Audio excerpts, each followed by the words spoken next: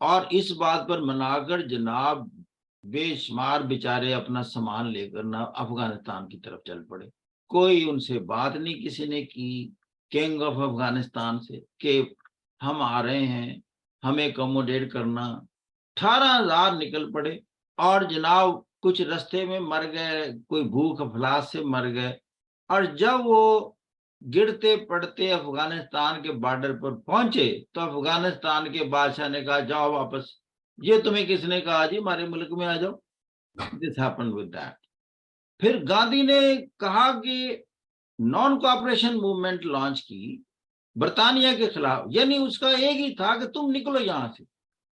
یہ جو naan cooperation move تھی, قائد اعظم کہتے تھے کہ یہ جو موومنٹ اس طرح کی ہے اس سے ایجیٹیشن کا امکان ہے. قائد اعظم ایجیٹیشن اس طرح کے ایجیٹیشن کے پروٹیسٹ کے خلاف تھے جس میں مار دھاڑ اور یہ جلاؤ گھراؤ ہو. Quaid Azam was not in favour of جلاؤ گھراؤ. اس طرح گاندھی کو کہتے تھے کہ آپ موومنٹ میں اس طرح کے ایلیمنٹ نہ لائیں جس سے جلاؤ گراؤ شروع ہو جائے. موومنٹ رکھنی ہے ہم نے پیسفل. گاندھی چونکہ مقصد میں نے بتایا نا کہ ہی واز اے کلیور مین, اس نے کہا کہ یہ چیزیں اس طرح برٹش نہیں جائیں گے, لہذا وہی ہوا.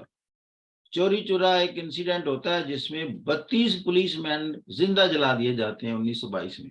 جب یہ ہوتے ہیں اور پھر برٹش کہتے ہیں یہ گاندھی کی وجہ سے ہوا, اس کو پکڑو, تو پھر یہ فوراً بغیر مسلمانوں سے معاہدہ کیے ہوئے یہ کانفیڈنس میں لیے ہوئے, وہ تو 1924 میں ختم ہوتی خلافت موومنٹ, یہ جناب موومنٹ کو کال اپ کر دیتا. اب پتہ چل گیا سنسیئرٹی کا لیول. یعنی جب مسلمانوں نے فارملی ختم کی 1924, اگر خلافت کے ساتھ آپ کی اٹیچمنٹ ہے تو you should have remain with the Muslims till 1924 unless they themselves, I mean, call it off, and you call it off at your own in 1922. دیکھیں میں اگر یہ ان کو کہتا ہوں کہ he was not sincere with the Muslims, this is the background.